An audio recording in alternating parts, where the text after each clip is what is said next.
Halo Sobat Biba, kita jumpa lagi di kanal YouTube Bicara Bahasa.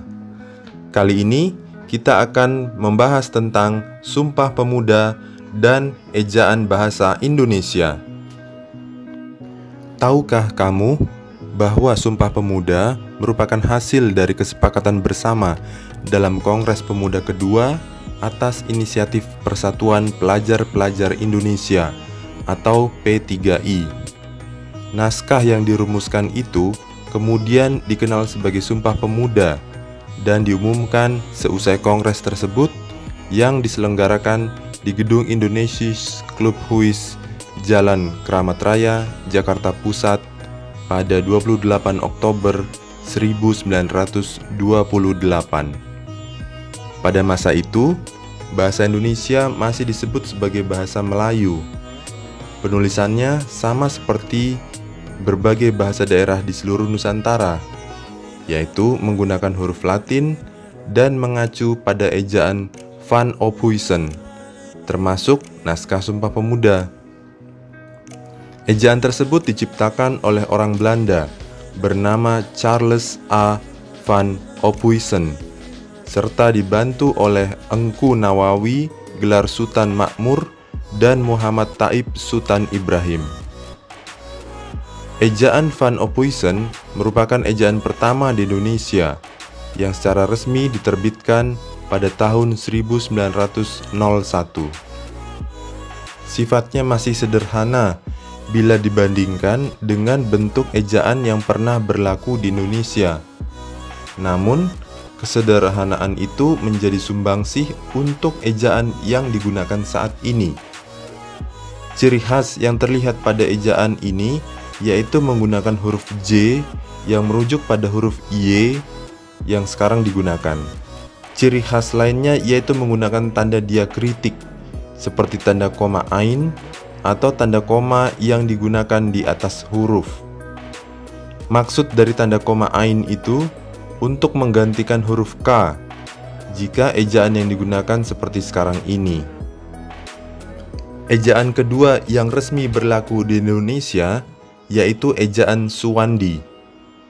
Ejaan Suwandi atau ejaan Republik adalah ejaan pengganti ejaan Van Ophuijsen. Pemberian nama Suwandi karena saat itu Suwandi sebagai Menteri Pendidikan, Pengajaran, dan Kebudayaan yang meresmikan ejaan Republik pada tanggal 19 Maret 1947. Ejaan ini cukup berbeda cirinya dibandingkan dengan ejaan sebelumnya.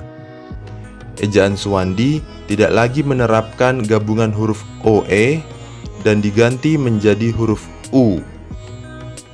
Ejaan ini juga tidak menggunakan tanda koma ain dan diganti menjadi huruf K, seperti pada kata tak dan pak.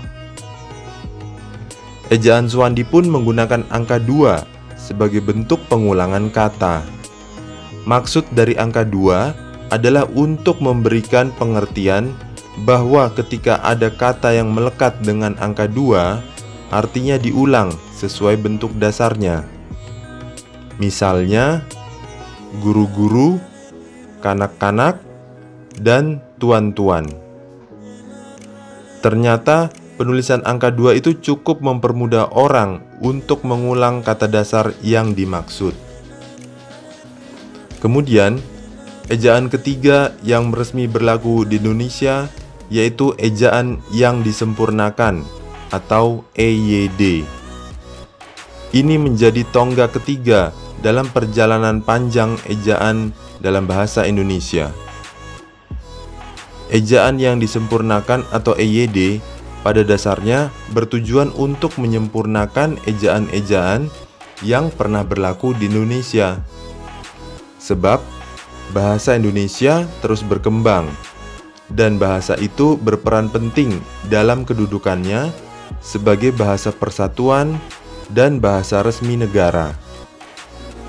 Sejumlah hal yang diatur dalam EYD yaitu penulisan huruf, penulisan kata, penulisan tanda baca, penulisan singkatan dan akronim, penulisan angka dan lambang bilangan, serta penulisan unsur serapan.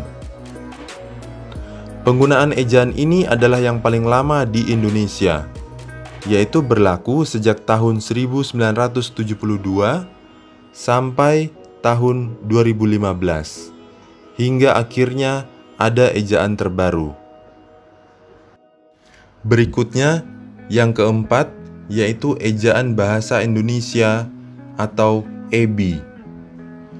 EBI merupakan ejaan terakhir yang dibuat berdasarkan Peraturan Menteri Pendidikan dan Kebudayaan Republik Indonesia Nomor 50 Tahun 2015 tentang Pedoman Umum Ejaan Bahasa Indonesia. Kehadiran EBI menjadi bukti tanggung jawab untuk mempertahankan bahasa Indonesia sebagai bahasa nasional dan bahasa resmi negara.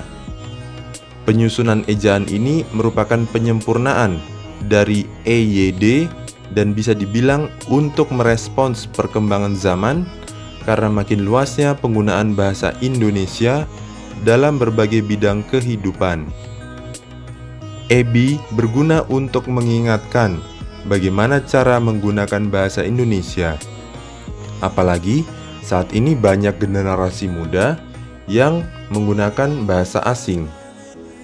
Jika dilihat isinya, EBI hadir untuk menyempurnakan EYD, sehingga tidak terlalu jauh beda. Perbedaan yang bisa ditemukan misalnya pada fungsi huruf tebal, penambahan diftong, dan penggunaan huruf kapital. Kemunculan EBI juga bersamaan dengan diterbitkannya Kamus Besar Bahasa Indonesia atau KBBI edisi kelima.